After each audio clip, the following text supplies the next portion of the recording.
Hey, so Brian, obviously, rates. We talk about it all the time. Rates going up, a lot of volatility in the market, and watching some of your videos a lot, and obviously you're very educated on how rates work. You talk about the 10-year Treasury, and I think a lot of people don't understand how that works and how that regulates rates. Can you share a little bit why the 10-year Treasury is kind of one of our barometers that we look at on a daily basis, because it kind of tells us which way rates are going?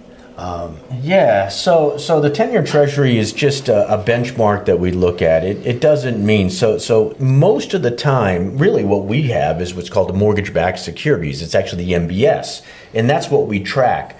But the MBS and the 10-year note, most of the time, not in all cases, kind of run together. They go up together, they come down together, they go up together.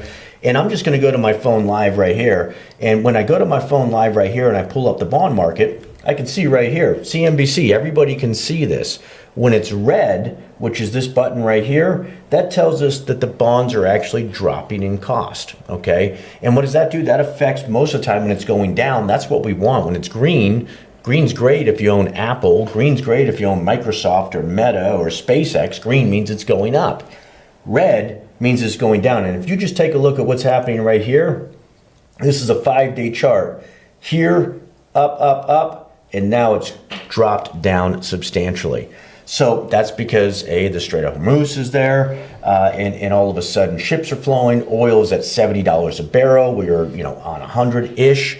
But most of the time you want that to go down. We want that to be down into the threes. So just before the war, we hit about 3.9 on the 10-year note, and our mortgage rates were down in the fives. So, it's...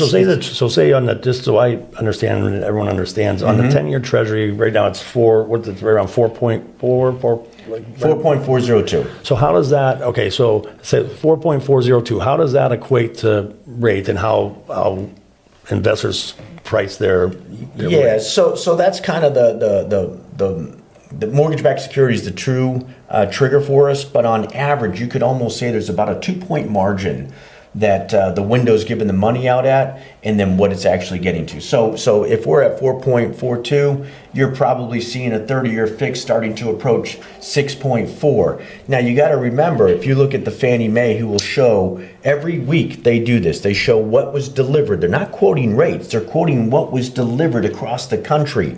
And last week, they quoted, I taught this in my class yesterday, but last week the average rate was like 6.52 that was delivered to Freddie Mac for the whole week, and every week they update. And it was higher the week before, and it was higher the week before. But what that doesn't tell is the whole story. It doesn't tell you what the average interest rate was. It doesn't tell you what the average credit score was. So you could have somebody that might have been at 7.25 because they had a 622 or 640 FICO, or was putting down just 5%. And they have some people in there that were putting down 40% and buying 2 points in their interest rate. So the average was in that 6.5-ish range. So as you see that 10-year go down, usually the mortgage-backed securities will follow it, and then our customers will start to see the market improve. If this trend continues, before the war started, we were down at 3.9. We haven't touched 3.9 for a year and a half. So if we go down to 3.9, you'll continue to see better and better improvement on the market. The rates will continue to trend down.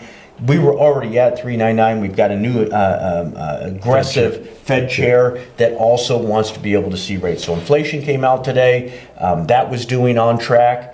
We're moving into a place where I think things will be better in the next 3, 6, 9 months. So if you purchase now and this is where you are, don't worry. 6, 7, 8 months, I think it'll be better. We'll refi, we'll get you down.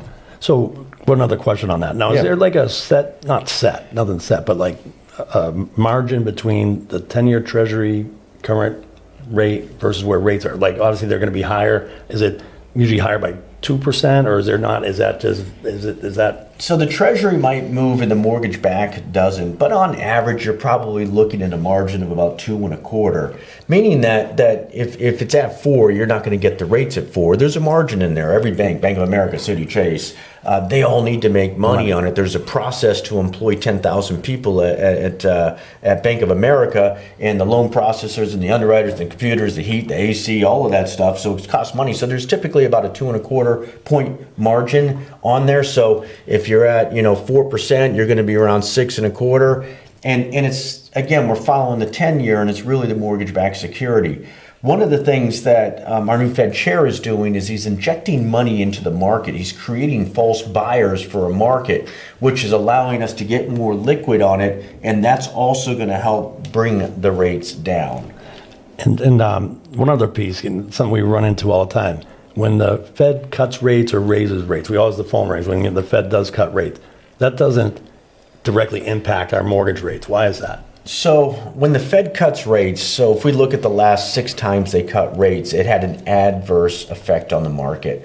A lot of times it's the language that the Fed chair talks about. Sometimes it's already priced in. Everybody already had, hey, you know, the voters was 70% chance they were going to cut a quarter or cut a half, and then either it gets the demand of what's expected or it didn't. But then he says something that the market gets nervous about.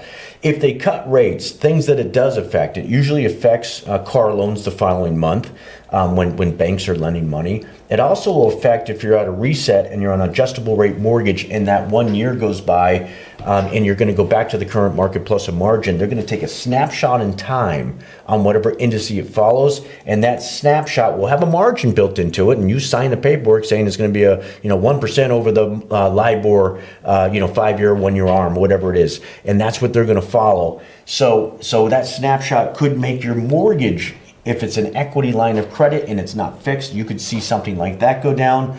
But your traditional 30-year fixed, we want it to go down. Unfortunately, depending on if the market was counting on a half or a quarter or something, the Fed, it can turn things. All 6 times that they cut, the last time rates went up. But then it starts to settle back down. And then it has a lot to do with the numbers that are reported, whether the consumer price index is going up or down, if inflation's going up and down, if we're seeing housing costs or gas costs, all of those things. Gas is one of the key things and a factor. It costs me more to heat my house, costs me more to get the goods to the shelves. All of that affects inflation, and we want these things to trend down. Oil back down to $70 a barrel, I think it said. That's good for us. So I do think the market right now, as long as nothing changes drastically over in the Iran area, I think we'll continue to trend down. The oil will probably hit 65-ish a barrel and stick in that area. The 10-year note, mark my words, it'll drop down to 3.9. We will get there. It could take a little more time, but it's coming. Where's Bedford get their gas? Because I leave Auburn in the morning and my gas is at $3.79 a gallon, and when I drive to the office down here, your little mobile is at $4.40. So I'm just wondering why that's going on. Yeah, in well, Bedford is Bedford. It's they only have 2 gas stations in the whole town. I'm up for saving $1 or $2, so I'll drive to market. I'll go get gas up in Auburn. I don't care. I'll save $1. I would. So. Auburn's a blue town. That's why our gas is where it's at. I'm not getting into towns. Not getting into colors. So appreciate you guys. Thanks for tuning in. Yeah.